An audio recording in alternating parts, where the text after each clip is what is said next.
Hi, my name is Brian Arnoff, chef and owner of CapMac DDC. Today we are making a classic mac and cheese with a little bit of Worcestershire sauce in it. Here are all of our ingredients. We have our butter and flour for our roux. We have our seasonings right here, the Worcestershire sauce, some Dijon, a little bit of hot sauce. We have our cheddar cheese, a little panko, some egg, and our par-cooked pasta. To get this dish started, we're going to throw our butter right into the pan and get that melting. We're going to crank the pan up to about medium-high, allow this butter to melt. The next addition to the pan is going to be our flour. This is going to create our roux, which is going to thicken our cheese sauce. Then we're going to crack our egg.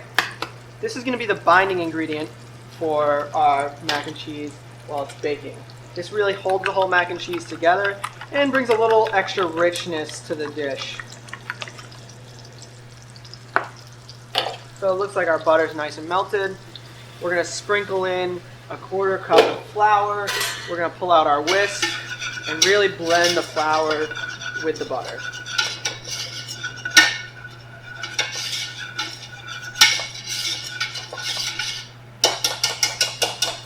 The next thing you want to do while this is cooking a little bit, we're going to add our seasoning. So we have about a tablespoon here of Dijon mustard.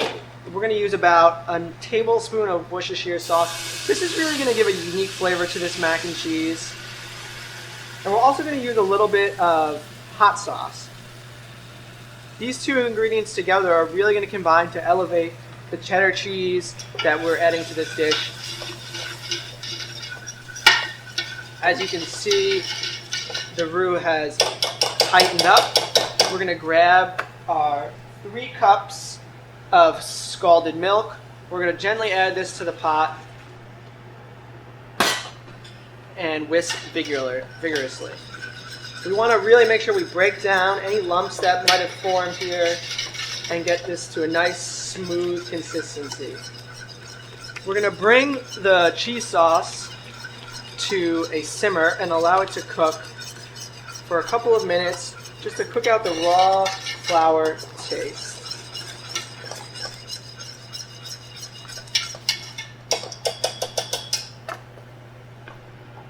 You want to scrape down the sides, the bottom, make sure we've picked up all of the roux, and we're going to start to bring this to a simmer. In the meantime, we're going to season this.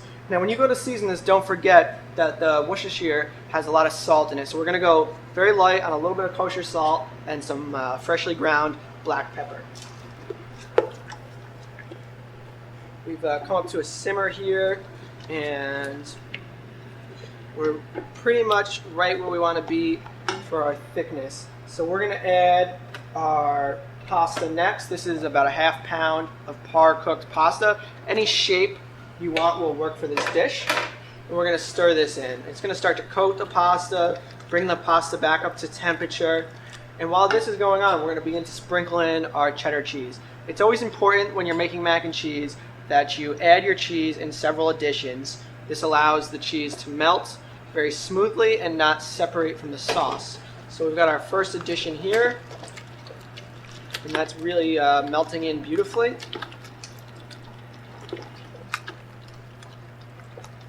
You can see it's already getting really ooey and gooey. We're going to reserve a little bit of cheese here for the top of the crust. So we've got the rest of the cheese in. It's just shy of a pound of cheese. The rest is reserved for the top, a couple ounces. The cheese is melted. We're going to turn the heat off, and then we're going to add our egg. You want to mix this egg in very quickly so not to scramble. So there you go. You can see that everything is incorporated. The cheese sauce is thickened. And lastly, we're going to put it in our pre-greased pan. I'm going to grab a little bit of a metal spoon here to scoop this out.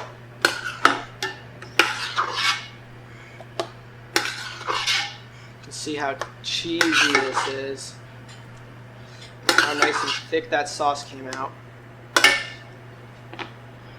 So finally, we're going to add a little bit of our shredded cheese on top here.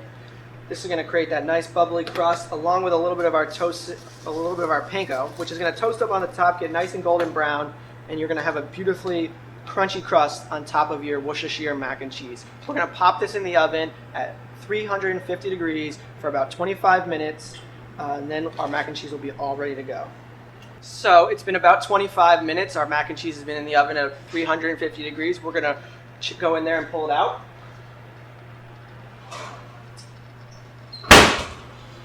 There's our beautiful mac and cheese. You can see the crust is browned up beautifully.